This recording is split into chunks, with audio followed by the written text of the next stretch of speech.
Hey, what's up guys, welcome back to my another video, and a very warm wishes to all of you of this 2018, that is New Year. So happy New Year to all, and I hope you have enjoyed all of our videos that we have made in a previous year. In this year we are going to make a bunch of videos about space science or astrology, so I hope you will enjoy our next season or next episode. Friends, আমি আমার অনেকগুলো ভিডিওতে space shuttle এই জিনিসটা বা space shuttle এই ওয়ার্ডটা use করেছিলাম। আমি এই ভিডিওতে স্পেস শাটলের কনস্ট্রাকশন ডিজাইন, এটার মিশন এবং এটা কিভাবে লঞ্চ করা হয় এবং কিভাবে আবার পোস্ট ল্যান্ডিং বা রি-এন্ট্রি করে, ইন টোটাল পুরো সিস্টেমটাই আমি এখন আপনাদেরকে বলবো। এই স্পেস শাটলটা হচ্ছে একটি 2 স্টেজ স্পেসক্রাফট, যেটার মেনলি একটা প্রথম স্টেজ এবং দ্বিতীয় স্টেজ, এই দুই স্টেজ নিয়ে এই স্পেস শাটলটা তৈরি। তো এটা প্রথম টেস্ট ফ্লাইট করে হচ্ছে 1981 সালে। এরপরে এটার অপারেশন ফ্লাইট শুরু হয় সেই 1981 সাল থেকে 2011 সাল পর্যন্ত এটার অপারেশন চলে। এই 1981 সাল থেকে 2011 সালে প্রায় 135টা ফ্লাইট করে এই স্পেস শাটলটি। এর ভিতরে অনেক ধরনের স্যাটেলাইটস, তারপরে হাবল টেলিস্কোপ, তারপর হচ্ছে আইএসএস এর অনেক পার্টস বা আইএসএস কনস্ট্রাকশনের জন্য এই স্পেস শাটলের মিশনগুলো ইউজ করা হয়। অনেক ধরনের স্যাটেলাইট এই স্পেস শাটলের মাধ্যমে মহাকাশে প্রেরণ করা হয়েছে। সো এই স্পেস শাটল ইন টোটাল 5টা বিল্ড করা হয়েছে, তার ভিতরে 4টা অপারেশনাল ছিল। এগুলো দিয়ে পরবর্তীতে 135টা মিশন, আমরা যেটা বললাম সেই 135টা মিশন সাকসেসফুলি কমপ্লিট করে। ওকে, সো স্পেস শাটলটা ডিজাইন করার উদ্দেশ্যটাই হচ্ছে রি-এন্ট্রি সিস্টেম করা, বা আমরা আগে দেখতাম যে রকেট একবার ইউজ করা হতো, যেটা হচ্ছে পরবর্তী সময়ে আর ইউজ করা যেত না, মানে ওয়ান টাইম যেটাকে আমরা বলি। তো এই স্পেস শাটলের মাধ্যমে বিজ্ঞানীরা বা অ্যাস্ট্রোনটসরা বা ইঞ্জিনিয়ার্সরা চিন্তা করলো যে এই জিনিসটাকে যদি আমরা রিইউজ করতে পারি তাহলে আমাদের কস্টটা অনেক কমে যাচ্ছে। তাহলে দেখা যাচ্ছে আমাদের মহাকাশে যে স্পেস স্টেশন আছে, ওই স্পেস স্টেশন যে ক্রুরা আছে বা অ্যাস্ট্রোনটসরা আছে, তাদের জন্য আমরা খাবার পাঠাতে হয় বা তাদের বিভিন্ন সাপোর্টের জন্য বিভিন্ন জিনিস পাঠাতে হয়। তো আমরা যদি এক একটা রকেট মাত্র ওয়ান টাইম ইউজ করি, তাহলে আমি আমার আগেরগুলো ভিডিওতে বলেছিলাম যে অনেক বেশি কস্ট পড়ে যায়। তো আমরা যদি কোনোভাবেই এই জিনিসটাকে রিসাইকেল করে বা রিফারবিশড করে এটাকে আবার রিইউজ করতে পারি, তাহলে হচ্ছে আমাদের এই মিশনের যেই কস্ট সেটা কমে যাচ্ছে। তো স্পেস শাটলটা এভাবেই ডিজাইন করা হয়েছে যাতে সেটাকে আবার পুনরায় আমরা ইউজ করতে পারি। তো স্পেস শাটলটা মহাকাশে যাবে, সে বিভিন্ন স্টেজ অতিক্রম করে বা স্টেজ ডিপ্লয় করে, তারপরে তার যে মেইন অরবিটার, যে মেইন শাটলটা, সেটা স্পেসে গিয়ে তার কার্য সম্পাদন করে সেটা আবার পুনরায় রানওয়েতে ল্যান্ড করে। সো আমরা এই স্পেস শাটলটাকে আবার ইউজ করতে পারতেছি। সো এই সিস্টেমের জন্য বা এই সুবিধার জন্যই এই স্পেস শাটলটা ডিজাইন করা হয়েছে। ওকে, সো এই স্পেস শাটলটা যেটা হচ্ছে লোয়ার অরবিটে বেশিরভাগ সময়ে মিশন করে থাকে, এটা এই প্রায় 30 বছরের এই মিশনগুলোতে 135টি মিশনে এটার প্রায় অলমোস্ট $200 বিলিয়ন মতো এটার পিছনে খরচ হয়েছে। তো এটাই একটা জাস্ট এস্টিমেট খরচ, এর চেয়ে বেশিও হয়ে থাকতে পারে। তো এখন আমি যেটা বলবো সেটা হচ্ছে এই স্পেস শাটল যেটা লঞ্চ করার জন্য তৈরি, সেটার কি কনস্ট্রাকশন জিনিস থাকবে বা কোন পার্টসগুলো এটা ইনক্লুডেড। যেমন আমরা যদি প্রথমেই দেখে থাকি যে অরবিটার বা শাটল আমরা যেটাকে বলে থাকি বা অরবিটার, সেটার উপরেই সে কেবিন থাকে। সেই কেবিনে হচ্ছে অলমোস্ট 7 জন মতো ক্রু মেম্বারের জন্য বা অ্যাস্ট্রোনটসের জন্য জায়গা থাকে। আপ টু 7 মেম্বার্স এখানে থাকতে পারবে বা 7 জন যেতে পারবে। আর এটার নিচে আমরা দেখতে পাচ্ছি যে 3টা ক্রায়োজেনিক ইঞ্জিন ইউজ করা হয়েছে, যেটা হচ্ছে অক্সিজেন হাইড্রোজেন থাকে। আর এটার পিছনে এক্সটার্নাল ট্যাঙ্ক বা এক্সটার্নাল ফিউল ট্যাঙ্ক থাকে, যেটা আমরা দেখতে পাচ্ছি অরেঞ্জ কালার। সেই এক্সটার্নাল ট্যাঙ্কে সেই অক্সিজেন এবং হাইড্রোজেনটা থাকে। তো এই এক্সটার্নাল ট্যাঙ্কটাতে হচ্ছে 700 টনের মতো ফিউল থাকে, সেটাতে অক্সিজেন এবং হাইড্রোজেন ইয়া থাকে। তো এটার পাশে আমরা আরো দুটো সলিড বুস্টার দেখতে পাচ্ছি। আমি সলিড বুস্টার সম্পর্কে বা রকেটের ইঞ্জিন সম্পর্কে আমার আগের ভিডিওতে অনেক ডিটেলস আলোচনা করেছি। তো কেউ যদি এই ইঞ্জিন সম্পর্কে বা সলিড বুস্টার সম্পর্কে জানতে চায়, তাহলে আমরা ওই ভিডিওগুলো দেখে আসতে পারে। তো এই সলিড বুস্টার, এখানে দুটো সলিড বুস্টার ইউজ করা হয়েছে। এই দুটো সলিড বুস্টার 2 মিনিট পর্যন্ত বুস্ট করে থাকে। যেমন লঞ্চের প্রথম 2 মিনিট এই সলিড বুস্টার দুটি হচ্ছে আমাদের প্রথম 2 মিনিট এই সলিড বুস্টারের মাধ্যমে এই শাটলটা উপরের দিকে উঠতে থাকে। পরবর্তী 6 থেকে বা 6.5 মিনিট ওই পরবর্তী এক্সটার্নাল ট্যাঙ্ক থেকে আর এই ক্রায়োনিক 3টে ইঞ্জিন থেকে পরবর্তী 8 মিনিট বা অলমোস্ট 8.5 মিনিট ইন টোটাল এতটুকু ফ্লাই করে থাকে সেই অরবিটে পৌঁছানোর জন্য। তো এই হচ্ছে এই স্পেস শাটল কনস্ট্রাকশন। এই সলিড বুস্টারটি আবার যখন ডিপ্লয় হয় তখন এগুলো আবার এই সেই প্যাসিফিক ওশনে পড়ে এবং ওগুলো হচ্ছে প্যারাসুটের মাধ্যমে ডিপ্লয় হয়ে সুন্দরভাবে নিচে নামে, যাতে আমরা এগুলোকে আবার রিফারবিশড করে আবার এগুলোকে মেনটেনেন্স করে আমরা পরবর্তী শাটল প্রোগ্রামে ইউজ করতে পারি। তো এই শাটল প্রোগ্রামটা পুরোটাই আমাদের বেসডে হচ্ছে সবগুলো জিনিসই আমরা কিভাবে নতুন করে আবার পুনরায় ইউজ করতে পারি, তাহলে আমাদের কস্টটা অনেক কমে যাবে। এই হচ্ছে এটার কনস্ট্রাকশনের বেসিক পার্টস। আর এটার যদি শাটলটার আমরা নিচের দিকে দেখিয়ে থাকি তো নিচের দিকে দেখতেছি যে এখানে হচ্ছে ব্ল্যাক পার্ট, এখানে হচ্ছে ব্ল্যাক টাইলস দেওয়া থাকে যেগুলো হচ্ছে থার্মাল প্রোটেকশনের জন্য ইউজ করা থাকে। শাটলটা রিএন্ট্রি করবে অথবা উপরের দিকে উঠবে তখন এটার নিচে অনেক ধরনের অনেক হিট অ্যাটমসফিয়ারের ফিকশনের কারণে অনেক টেম্পারেচার উৎপন্ন অলমোস্ট 1000 ডিগ্রির মতো হয়ে যায়। তো এইটা যাতে ভিতরে কোনো ক্ষতি না করতে পারে সেজন্য এই সিরামিক টাইলস ইউজ করে। তো আমরা এই শাটলটার নিচের দিকে দেখতে পাচ্ছি নর্মালি রিএন্ট্রির সময় আমাদের এই নোজ পার্ট আর শাটলের নিচের পার্টটা আর উইংসের সামনের পার্টটা হচ্ছে অ্যাটমসফিয়ারের বেশি কাছে থাকে, তাই এগুলো হচ্ছে বেশি হিট হয়ে যায়। এগুলো হচ্ছে সেই ব্ল্যাক টাইলসটা। আর উপরের দিকে তেমন অত থার্মাল প্রোটেকশন সিস্টেম থাকে না, কিন্তু ওই নিচের পার্টের তুলনায় উপরের পার্টে একটু কম থার্মাল প্রোটেকশন সিস্টেম থাকে। সো আমরা এতক্ষণ দেখলাম যে স্পেস শাটলের বাইরের পার্টসগুলো কি এবং সেগুলোর কনস্ট্রাকশন। এবার আমরা স্পেস শাটলের ভেতরের অংশটা দেখি। ওকে সো ফ্রেন্ডস, এখন আমরা একটা স্পেস শাটল সিমুলেটর দেখতে পাচ্ছি। এখন আমরা স্পেস শাটলটির যদি ইন্টেরিয়র দেখি ভিতরে, তো এই ভেতরে আমরা এখানে অনেক কিছু দেখতে পাচ্ছি। এখানে কমান্ডার যে সিট, এই কমান্ডারের সিট দেখতে পাচ্ছি। এই পাশে হচ্ছে আমাদের সেই পাইলটের সিট দেখতে পাচ্ছি। তারপর সেখানে অনেকগুলো ডিসপ্লে দেখতে পাচ্ছি, navigation display, speed display, engine status display, অনেকগুলো সিস্টেম দেখা যাচ্ছে। এগুলো নিয়ে আমি আমার অন্য একটি ভিডিওতে স্পেস শাটলের ইলেকট্রিক্যাল সিস্টেম, স্পেস শাটলের কম্পিউটার সিস্টেম সম্পর্কে অনেক বলেছি। এখানে 5টা কম্পিউটার সিস্টেম ইউজ করা হয়েছে, তারপর আরও অনেক কিছু ইউজ করা হয়েছে। তো এখানে আমরা দেখতে পাচ্ছি যে ওভারহেড প্যানেল আছে কিছু, প্রত্যেকটা সুইচ কিন্তু এক ধরনের মেটাল গার্ড দেওয়া, যাতে কারণ স্পেসে যখন এই স্পেস শাটলে থাকবে তখন হচ্ছে দেখা যায় অ্যাস্ট্রোনটসরা পা দিয়ে হয়তো বা এগুলোতে লেগে যেতে পারে। তো এগুলো যাতে ওই কোনো পজিশন যাতে নষ্ট না হয় সেটার জন্য ওভারঅল দুই পাশে একটা মেটালের গার্ড দেওয়া, এই যে এই পাশে এরকম গার্ড দেওয়া, প্রত্যেকটা সুইচেরই কিন্তু এই যে গার্ড দেওয়া, যাতে কোনো চাপ না লাগে, এগুলো এক্সট্রাভাবে অপ্রত্যাশিতভাবে কোনো চাপ না লাগে, এগুলোর পজিশন যাতে চেঞ্জ না হয় এই জন্য প্রত্যেকটা সুইচেই মেটাল গার্ড দেওয়া থাকে। হেড আপ ডিসপ্লেটার দিকে যদি আমরা তাকাই, মেনলি এটা ল্যান্ড করার সময় এই হেড আপ ডিসপ্লেটা আর অনেক কাজ আসে বা গুরুত্বটা তখন বেশি হয়। তো এখানে যদি আমরা হেড আপ ডিসপ্লেটা একটু ক্লোজলি দেখি, এই হেড আপ পুরো ডিসপ্লেটাই 45 ডিগ্রি অ্যাঙ্গেলে হচ্ছে অ্যাটাচড করা। হেড আপ ডিসপ্লেটা যদি আমরা লক্ষ্য করি, এখানে এয়ারক্রাফটের বা স্পেস শাটলটার সিম্বল এখানে একটা, আর এখানে হচ্ছে সেই এয়ারক্রাফটের বা স্পেস শাটলের স্পিড দেখানো, এয়ার স্পিড দেখানো হয় এই স্কেলটাতে। যত ডিগ্রি এখানে থাকে, যখন এখানে 20-40 দেখা যাচ্ছে তার মানে এটা 20 স্পিড, এরকম আর কি একটা ব্যাপার।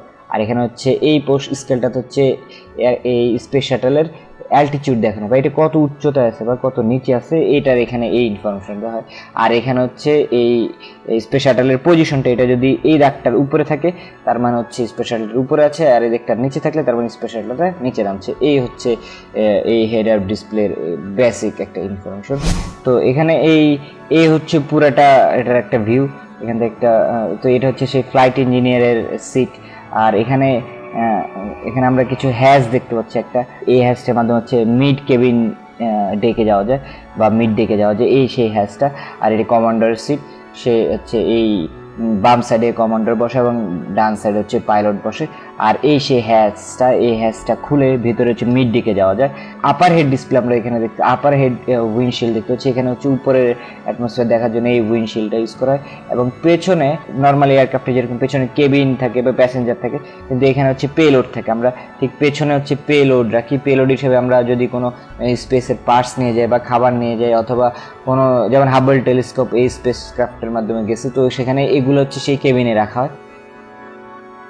তবে এখানে অথবা কোনো স্পেস বা আইএসএসের কোনো জিনিস বা মডিউল এখানে রাখা আছে, তো এই জিনিসটাই আমরা স্পেসে নিয়ে যাব। তো এই হচ্ছে এটার ভেতরের একটা দৃশ্য। এখানে বেলক্রো পেয়েছে, এগুলোতে যে কোনো জিনিস অ্যাটাচ করে আমরা দেখতে পারি। আমরা দেখি যে আমাদের ব্যাগে বেলক্রো ব্যাচ থাকে, এগুলো সেই বেলক্রো প্যাচ, এগুলোতে যে কোনো জিনিস লাগিয়ে রাখানো যায়। যে কোনো জিনিস যেমন খাবার দাবার স্পেসে তো এগুলো সব ঘুরতে থাকে, আমি যদি কোনো জিনিস ছেড়ে দিই এটা দেখবে দেখা যাবে যে শূন্যেই ভাসতে থাকে। তো এগুলো যাতে না ভাসাভাসি করে, তো এগুলো প্রত্যেকটা বেলক্রো ব্যাচের সাথে অ্যাটাচ করে দিলে তো এগুলো ওই জায়গায় স্টেবল থাকে। তো এই হচ্ছে জাস্ট একটা ওভারভিউ এই স্পেস শাটলের ককপিট বা স্পেস শাটলের ইন্টারভিউ। এই যে এখানে এই জয়স্টিক থাকে, এই জয়স্টিকটা দিয়ে হচ্ছে স্পেস শাটলটাকে কন্ট্রোল করে, এদিকে ডানে বামে উপরে নিচে এরকম করে। এই হচ্ছে এটার আমি জাস্ট একটা বেসিক আইডিয়া দেওয়ার চেষ্টা করলাম এই স্পেস শাটলের। ওকে, উপরে আমরা যে ফ্লাইট ডেক দেখলাম, তো এখন যদি আমরা হ্যাচ দিয়ে সোজা নিচে চলে আসি, মিড ডেকে চলে আসি। মিড ডেকে যেটা আমরা বাম সাইডে দেখতে পাচ্ছি, বাম সাইডে হচ্ছে সেই ফুড প্রিপারেশন সিস্টেম, আমরা যেটা কিচেন বলে থাকি আমাদের নর্মাল সিস্টেমে। তো সেই স্পেস শাটলের কিচেন সিস্টেম বা ফুড প্রিপারেশন সিস্টেম হচ্ছে সেই বাম সাইডে। তো এখানে হিটার থেকে শুরু করে হাইড্রেট সিস্টেম থাকে। যখন আমরা কোনো খাবার অ্যাস্ট্রোনটদের জন্য রেডি করি সেগুলো হচ্ছে ডিহাইড্রেটে থাকে। তো এগুলো হচ্ছে আমরা প্রথমে পরিমিত পানি মিক্স করে সেগুলোকে আমরা আবার খাবার উপযোগী করে তারপরে খাই। আমরা যদি সবকিছু একসাথে এখান থেকে বানিয়ে নিয়ে যাই তাহলে এটা অনেক ওয়েট বেড়ে যাবে এবং কস্ট অনেক বেশি হয়ে যাবে। তো এখানে সেই ফুড প্রিপারেশন সিস্টেমে অ্যাস্ট্রোনটদের জন্য খাবার রেডি করা হয়, বা কোনো একজন ক্রু মেম্বার স্পেশালি এখানেই থাকে যে হচ্ছে এই জিনিসগুলো হচ্ছে তার দায়িত্বে থাকে, সে এই ফুড প্রিপারেশন করে। ওকে, সো এই খাবারগুলা তৈরি করার জন্য আলাদা ডিপার্টমেন্ট আছে যেটা হচ্ছে নাসা কন্ট্রোল করে থাকে। সেখানে হচ্ছে তারা ডিসাইড করে থাকে বা তারা ওরকম প্যাকেজিং করে থাকে যেই ফুডগুলো হচ্ছে মানে ওয়াটারটা সরিয়ে সেখান থেকে আমরা ড্রাই ফুডগুলো বা শুকনা খাবারগুলো আমরা সেখানে স্পেসে পাঠাই এবং সেটাকে হচ্ছে একটা স্পেশাল প্যাকেজিং এর মাধ্যমে, যেমন ওটা থেকে সব বায়ু বের করে ভ্যাকুয়াম করে ওটা থেকে তারপরে হচ্ছে আমরা সেগুলো হচ্ছে স্পেসে পাঠাই। নাও যেটা দেখতে পাচ্ছেন সেটা হচ্ছে যে স্পেস শাটলের টয়লেটিং সিস্টেম বা ওয়েস্ট ম্যানেজমেন্ট সিস্টেম। অনেকে জানতে চায় যে স্পেসে মানুষ কিভাবে হচ্ছে তার এইসব কার্য সম্পাদন করে বা এটা সিস্টেমটা কি, কারণ সেখানে আমরা জানি যে মানুষ হচ্ছে ভাসে, তাহলে সেখানে মানুষ কিভাবে টয়লেট বা ওয়েস্ট সিস্টেমটা ইউজ করে। তো এখানে যেই সিস্টেমটা দেখা যাচ্ছে সেটা হচ্ছে স্পেস শাটলের ওয়েস্ট সিস্টেম। এখানে আমরা একটা রেগুলার কমোড দেখতে পাচ্ছি, কিন্তু এই কমোডের পাশে আমরা আলাদা একটা সিস্টেম দেখতে পাচ্ছি, সেটাকে হচ্ছে নিয়ে সে তার নিজের হাইট অনুযায়ী অ্যাডজাস্ট করে ডিসপোজাল করবে। এবং এটার আরো অনেক ডিটেলস পাশেই যেটা দেখতে পাচ্ছেন এখানে ইনস্ট্রাকশন দেওয়া আছে হাতের ডান সাইডে, সেখানে হচ্ছে আরো এটা ডিটেলস দেওয়া আছে। এই হচ্ছে সেই স্পেস শাটলের টয়লেট অথবা ওয়েস্ট ম্যানেজমেন্ট সিস্টেম। এটা জাস্ট আমি একটা ধারণা দিলাম ওয়েস্ট ম্যানেজমেন্ট সম্পর্কে, এটা অনেক বেশি ইন্টারেস্টিং। সো আমি ঠিক করেছি যে এটা নিয়ে আপনাদেরকে আরো অন্য একটা সেপারেট ভিডিওতে এই স্পেসে অ্যাস্ট্রোনটসরা কিভাবে সেই ওয়াশরুম ইউজ করে বা তাদের এই পুরো সিস্টেমকে, সেটার জন্য আমি অন্য কোনো একটা ভিডিওতে ইন ডিটেলস আমি আপনাদেরকে বলবো। এরপরে যে সেকশনটা আমরা দেখতে পাচ্ছি সেটা হচ্ছে শাটলের এয়ারলক। এই সিস্টেমটা আমরা ইউজ করে থাকি যখন কেউ কোনো অ্যাস্ট্রোনটস মিড ডেক থেকে স্পেসের এনভায়রনমেন্টে বের হবে বা কোনো অ্যাস্ট্রোনটস স্পেস ওয়াকে যেতে চায়, তাহলে সেই মিড ডেক থেকে এই এয়ারলকে আছে যে ছবিটা আমরা দেখাচ্ছি সেখানে হ্যাচের মাঝখান দিয়ে মিড ডেকটা দেখা যাচ্ছে। তার মানে এটা হচ্ছে মিড ডেকের আর এয়ারলকের মাঝখানের সেই হ্যাচটা আমরা এখানে দেখতে পাচ্ছি, বাম সাইডে একটা ডান সাইডে একটা। তো এই স্পেস স্যুট পরিধান করার পরে অ্যাম্বিলিকর মাধ্যমে সেই অক্সিজেন ইলেকট্রিক্যাল সাপ্লাই এখানে দেওয়া হয়। এই দুটো সিস্টেমে সেই স্পেস স্যুটটা পরে ভিতরে টেম্পারেচার এবং প্রেশার সবকিছু এই অ্যাডজাস্টেবল করা যায়। যখন এই এনভায়রনমেন্টের সাথে অ্যাডজাস্ট হয়ে যায় তখন হচ্ছে সেই স্পেস শাটলের বাইরে বের হয়ে স্পেস ওয়াক করতে পারে। আবার সে যখন স্পেস শাটলের ভিতরে ঢুকতে চায় তখন প্রথমে এসে সে এয়ারলকে ঢুকে স্পেস শাটলের টেম্পারেচার বা প্রেশার অনুযায়ী অ্যাডজাস্ট হয়, তারপরে সে হ্যাচটা খুলে তারপরে সে মিড দিকে যেতে পারে। তার মানে এটাকে আমরা ইন অ্যান্ড আউট পয়েন্ট বলতে পারি, যেখানে হচ্ছে স্পেস শাটল থেকে বের হওয়ার আগে সেখানে থাকবে এবং তারপরে হচ্ছে সেই এনভায়রনমেন্টে যাবে, আবার এনভায়রনমেন্ট থেকে ফিরে যখন এসে সেই ওই এয়ারলকে আসবে এবং তারপর হচ্ছে সেই মেইন স্পেস শাটলের ভিতরে ঢুকতে পারে। তো এয়ারলকের একটা অনেক ইম্পর্টেন্ট সেকশন এই স্পেস শাটলের। সো এটাই হলো স্পেস শাটলের basic construction, external construction, internal construction. আমি এগুলো নিয়ে হয়তো বা আরও কিছু ডিটেলস নিয়ে এগুলোর মিশন নিয়ে আমি পরবর্তী কোনো ভিডিওতে হয়তো আলোচনা করব। তো লাস্ট যেটা বলতে চাই, এই মিশনে হচ্ছে দুইটা বড় ট্র্যাজেডি হয়েছিল বা দুটো বড় অ্যাক্সিডেন্ট হয়েছিল, যেটার কারণে হচ্ছে এটা এখন আর ওভাবে ইউজ করা হয় না বা এটার মিশন স্টপ করে দেওয়া হয়েছে। তো ফার্স্ট যেটা হচ্ছে সেটা হচ্ছে 1986 সালে এই 6 জন অ্যাস্ট্রোনট ছিল এবং একজন টিচার ছিল, তারা হচ্ছে ওটা মারা গেছে এই একটা অ্যাক্সিডেন্টের কারণে। আর পরবর্তী 2003 সালে আরেকটা অ্যাক্সিডেন্ট হয় যেটা হচ্ছে রিএন্ট্রির সময়। আমি বলেছিলাম যে রিএন্ট্রির সময় হচ্ছে সবচেয়ে বেশি হিট উৎপন্ন হয়। তো এই রিএন্ট্রির সময় হচ্ছে সেই এক্সপ্লোর করে পুরো স্পেস শাটলটা। তো এই এক্সপ্লোরে সেখানে হচ্ছে আরও 7 জন মারা যায়। এরপরে কতগুলো ফ্লাইট করেছিল স্পেস শাটল, কিন্তু এরপরে 2011 সালে এটাকে পার্মানেন্টলি অফ করে দেওয়া হয় ডিউ টু সিকিউরিটি।